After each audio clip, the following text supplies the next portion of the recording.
kind of think something's over by the time you've read about it.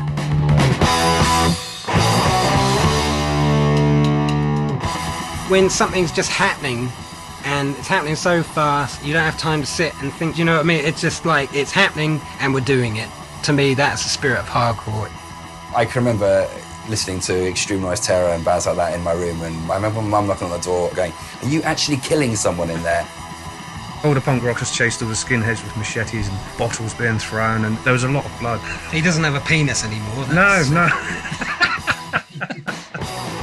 When you said to the bass player, what do you want the bass to sound like? The bass player turns around and goes, well, what it sounds like when buildings are falling down continuously. So it just goes like...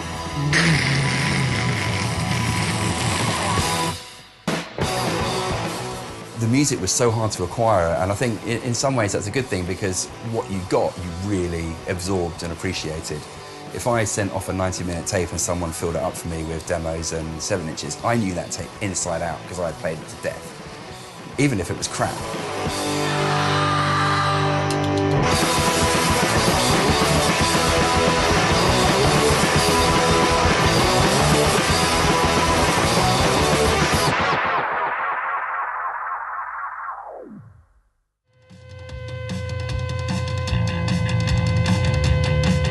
It was a bleak period. I mean, you know, when I think back, my enduring memories of the time are like of Margaret Thatcher and, you know, the miners' strike, the threat of nuclear war, which seems difficult for people to comprehend now.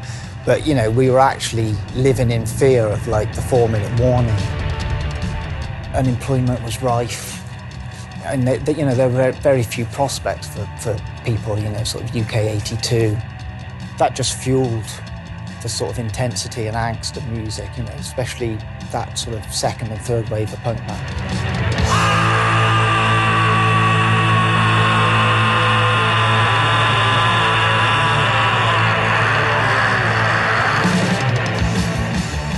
And as you turn the clock right back, you know, to even the Sex Pistols and the Clash, they took their influence from bands before them, the Stooges and MC5 and stuff like that. And then the second wave of punk bands took their influence from the first wave of punk bands. So suddenly everything starts to get distilled. And then the third wave of hardcore bands, you know, again, suddenly instead of, you know, being influenced by all these people like Eddie and the Hot Rods and stuff, you've got bands that are purely being influenced by bands like Crass and Discharge and Disorder and Chaos UK. So everything's even more, you know, distilled and boiled back to basics, really. UK hardcore then became something else. There's different ways that you can come at UK hardcore, where it coming out of UK punk thing. We were coming from a different place, we had different influences. It got faster, noisier, heavier, more abrasive, more intense. So you had Napalm Death, who were obviously more perhaps influenced at the Discharge end of things, and then you had the Stupids, who were definitely more influenced from the American hardcore side of things. So you had the two sort of pushing together and making this thing called hardcore at that time. You know, that was always the hardest thing for me, is like if I speak to a layman, everyone's going to expect that it's the whole sort of UK 82 studs and bristles and, you know, mohawks, and that was not what it was about, really.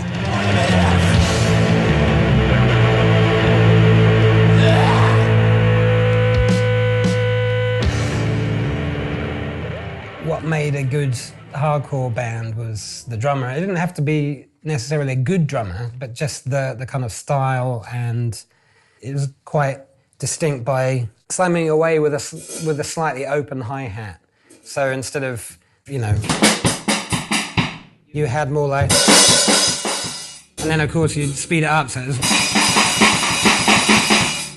for me, it was just punctuating the stuff on the cymbals and, yeah, just going mental, basically.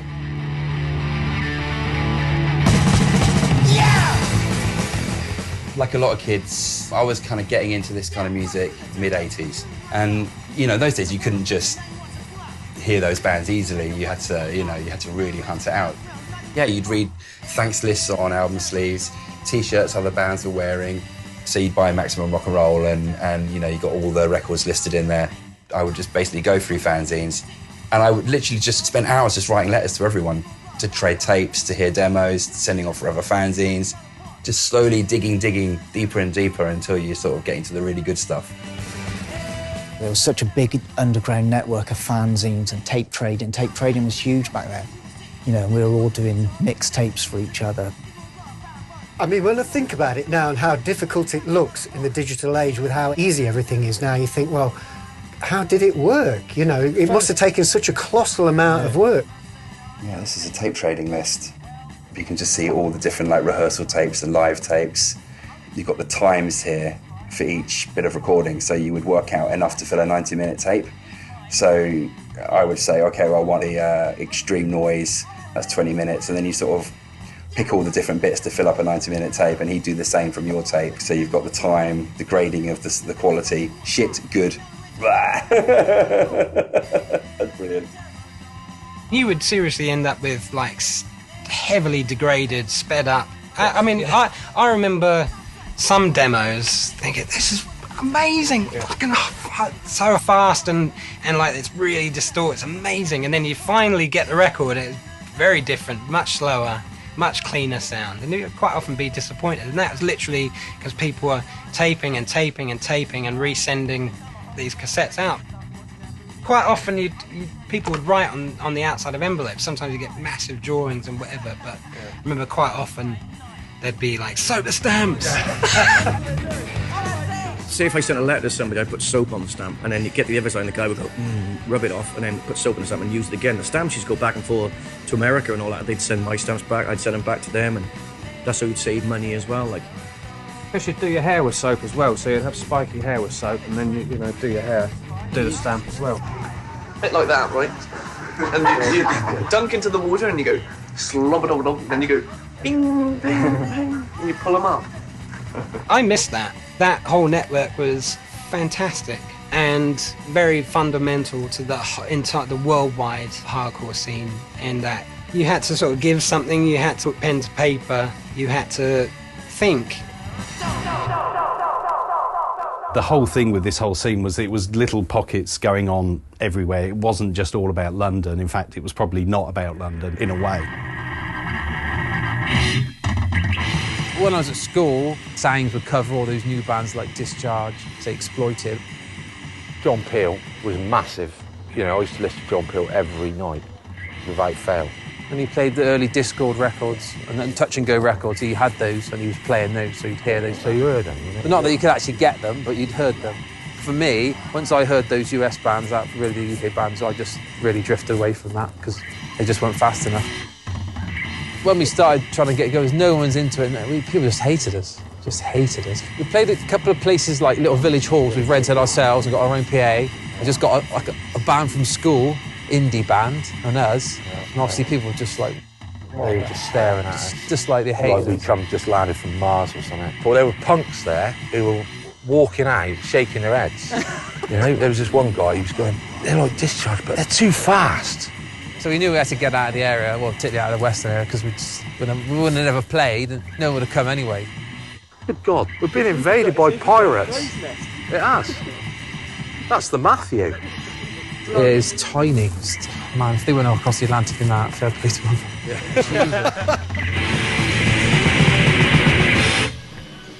The first wave really conformed to the traditional music business model. Because so many of those first bands got signed to major label, all the bands that kind of formed in their wake, there was a chance that they could get signed to a major as well. So that was almost a kind of goal, you know. As the 80s went on, that didn't become a goal anymore. As the mainstream lost interest in punk, it just created its own little world.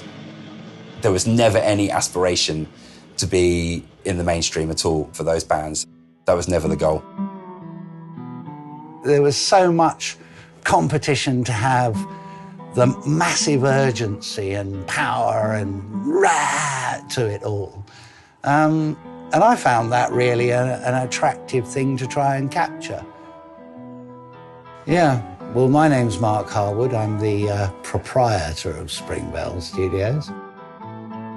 But this is the sort of rehearsal room area in which an enormous amount of local music has been put together all the way through from You know, the Stupids and the early days of all the kind of mad Space Maggots bands that they put together. And then there was Extreme Noise Terror.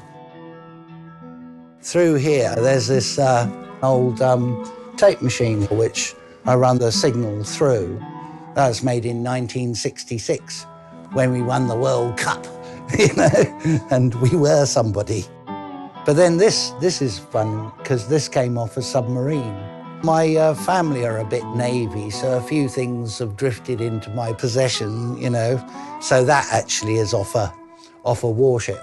With ENT, we'd done all kinds of things, like even just miking up an old Marshall guitar amplifier, and you just turned all the knobs full clockwise until it was making the most horrendous amount of noise.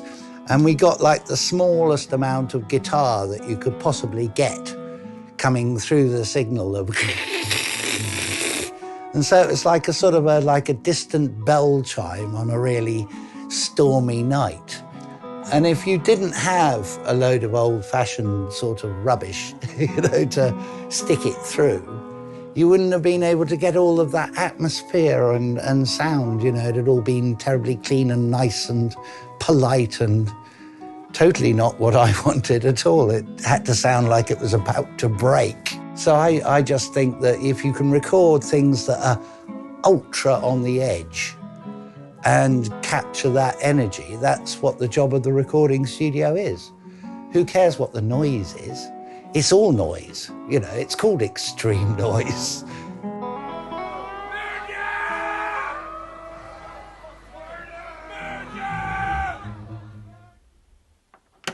Well, we're off to see Extreme Noise Terror in Ipswich at the Caribbean Centre, where they have quite a few thrash gigs, hardcore gigs, whatever you want to call them. I mean, they're not very elegantly turned out, so, but there's never any sense of impending danger, even if you're rather, you know, obviously there aren't that many 50-year-old blokes there with their wives and sons. That Suffolk Comforts clip is brilliant. I mean, I remember that airing at the time, so it must be about 1989. One, it was fantastic to see Extreme Noise Terror on the television, and John Peel just so eloquently summed up the whole thing. And I think the nature of his interest in music, he was always looking for extremes, and he found that in what was happening in hardcore. And then he just went through that and discovered the whole network of bands and just literally gave them all sessions, one after the other. Punk. Ipswich is full of punks.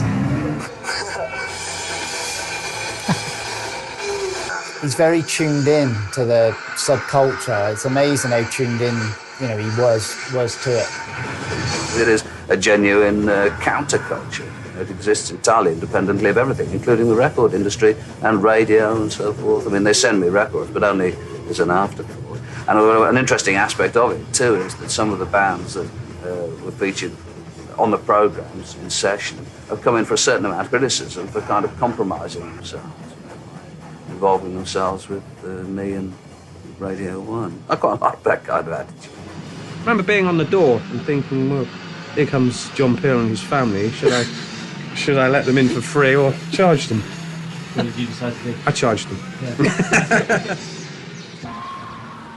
God knows what a lot of the people at the BBC must have thought of these Napalm sessions and Heresy. I mean, it really must have ruffled some feathers at the time. I think Peely was just kind of, he'd done it for so many years that it was just like, well, he always plays this weird stuff. He caters that kind of art, so we'll let him get on with it.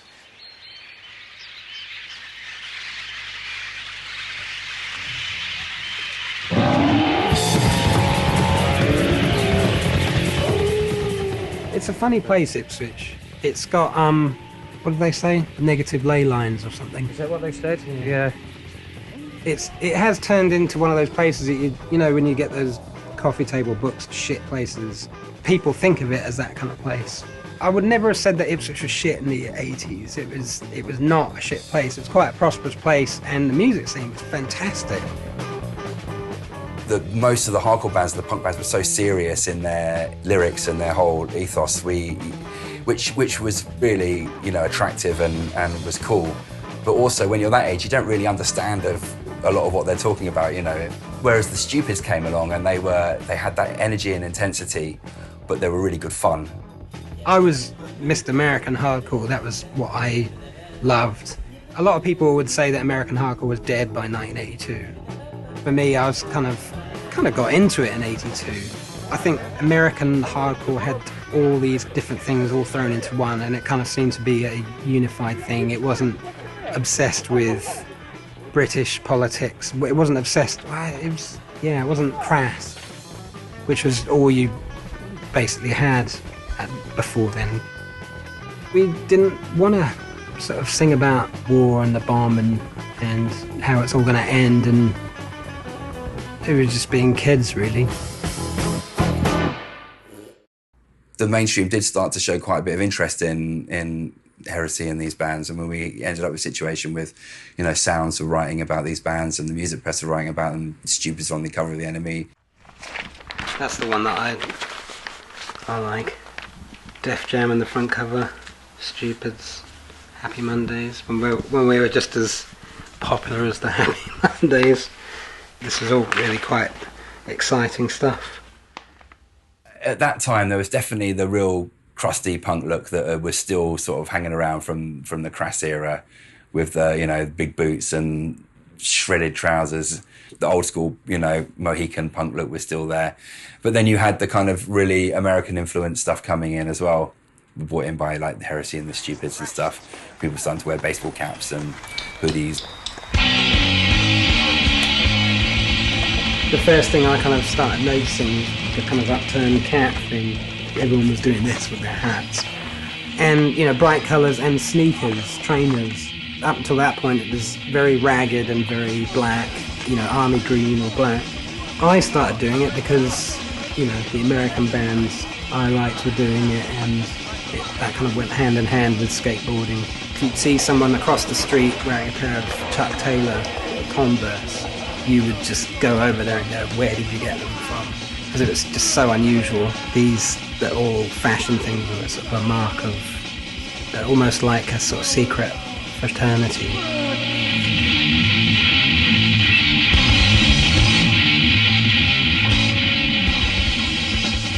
It's most fun when it's just you and your friends, isn't it? And it's your secret sort of society. But unfortunately, that never really lasts for long. You just gotta sort of, roll with it. It really felt like it went in very different directions in the 90s. And it kind of changed so quickly, because by sort of 1988, 89, a lot of these bands like Heresy and Ripcord had started to split up. New bands were starting to come in. Lots of different genres and scenes.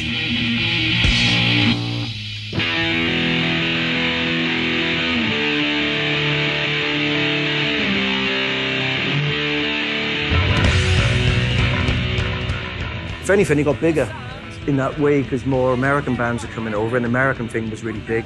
Bad Religion, all of a sudden, the Suffer album. We played them in London, it was 200 people and 40 were from Newport.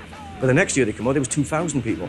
All of a sudden, that tune for melodic punk got really big, and then Green Day and Offspring, and that shit was on MTV. We played in Wigan with Green Day and Wat Tyler, I think it was. And then next night, Green Day were playing TJ's. And all the gig went off, it was great. And they had nowhere to stay. So they stayed in the house, and they were young kids, they were like 15, 16. So it was before anyone were big. Like I said, I got to go to work in the morning, mind, so not too much noise. So they had sleeping bags, and I said, gotta go to sleep now or I'll kill you. So I went to bed, and they were fucking making all this noise, so I come down, and they all had their sleeping bags on, they were jumping up and down. So I grabbed the samurai sword off the wall and started swinging it around, just above their heads, and they were ducking, and I was just like laughing. But I was drunk as well.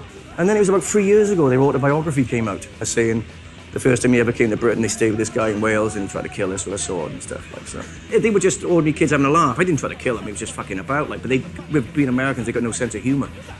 And like us Welsh people, hey, what are you doing? We're having a laugh.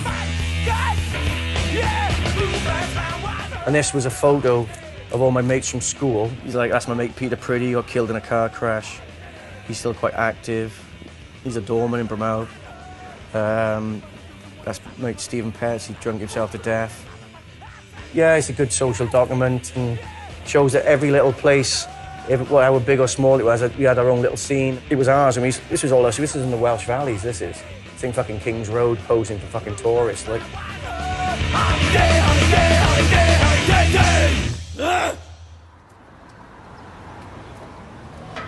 This is TJ's.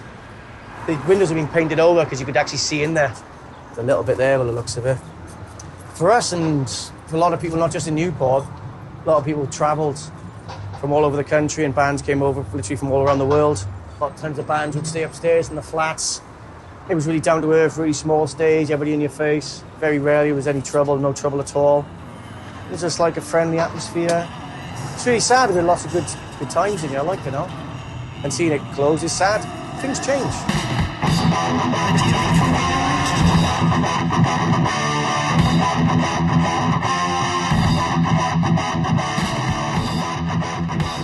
So yeah, it's hard to explain what it means to you. It's part of you. It doesn't like saying, oh, I used to be into this type of music. It's like, it's just the way you are. I can't leave that behind whether I'm not in a band anymore, or the social comment, or the politics and the awareness and asking the questions about stuff. That's what stays you. It changes you.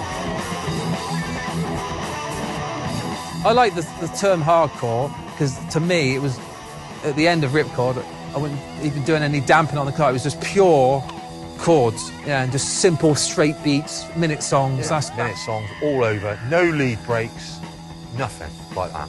Sounds really boring, but that's what we liked. The thing that defines it all is DIY, is doing it yourself. That's it. For all the different styles of music, all the different eras, whether it's, you know, putting on a gig, doing your own magazine, playing in a band, everything. It's the participation. It's that, to this day, is what defines it.